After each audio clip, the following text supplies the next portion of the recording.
Noong 2011, last week of February, umuwi ako ng bahay.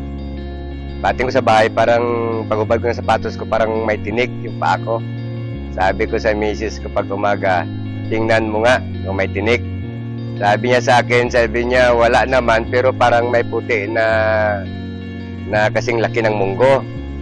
After 4 days, nagpip yung taas ng paa ko. Naglabas doon ng nana.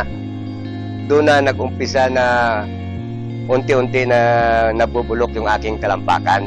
3 months, nabubulok na yung talampakan ko at nagmaga na yung paa ko hanggang sa aking hita. Tapos may fluid na tumatagas na mabaho yung amoy. At doon nag-umpisa na kinain ng uod yung paa ko, nagkaroon ng uod. Kinain ng langgam yung mga bulok ng paa ko. Ngayon, mga 6 na buwan ako naghiga, ko Diyos ko, kung kunin mo na ako, sabi ko, nakahandaan ako, huwag mo naman akong perapan.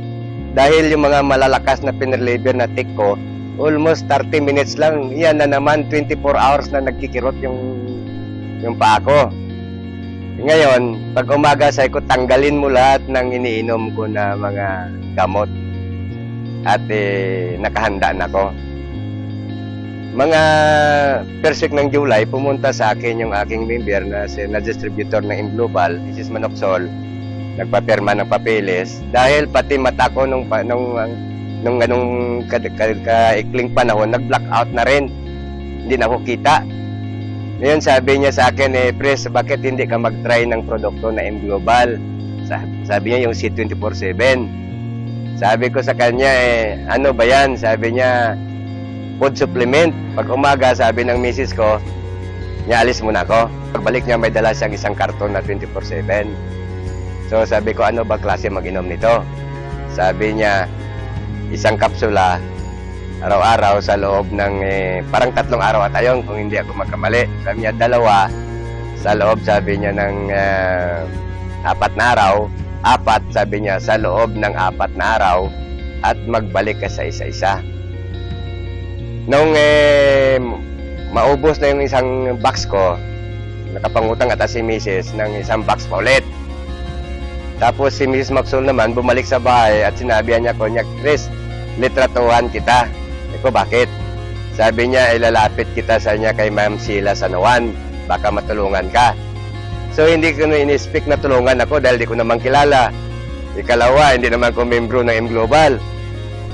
Mga 4 days, dumating yung supply na binigay sa akin, 3 24/7 na box, 3 pulidos, 3 rin na Restolite. So ininom ko yun every 4 hours, isa. Ganun ang routine sa loob ng mga 2 months. After 2 months, sabi ng misis ko sa akin na parang natutuyo, sabi niya, yung sugat mo sa palibot. Hindi rin ako nakumik dahil hindi ko naman makita. Tapos yung aking paningin, mga 1 pa, medyo nakikita ko na yung tao. Ngayon, sa loob ng 2 buwan, sabi niya sa akin, gumagaling, sabi niya, nagkaroon ng laman na, sabi niya, yung paa, at nakakita na ko. Ngayon, ang sabi ko naman sa kanya,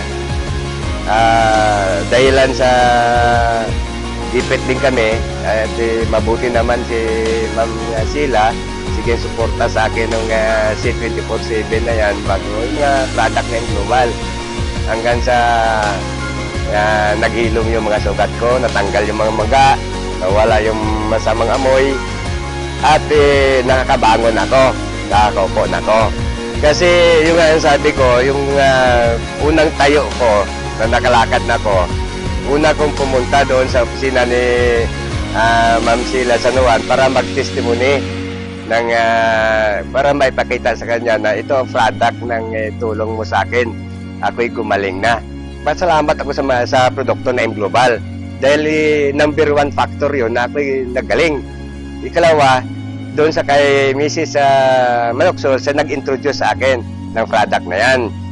At higit sa lahat, pinapasalamatan ko si Mrs. Sheila Sanoan Mansila. Ulit-ulitin ko ito, utang ko sa iyo ang aking buhay. Salamat, oh. Ako si Mr. Berilio Ligarde, 60 years old. Ito ang kwento ng aking buhay.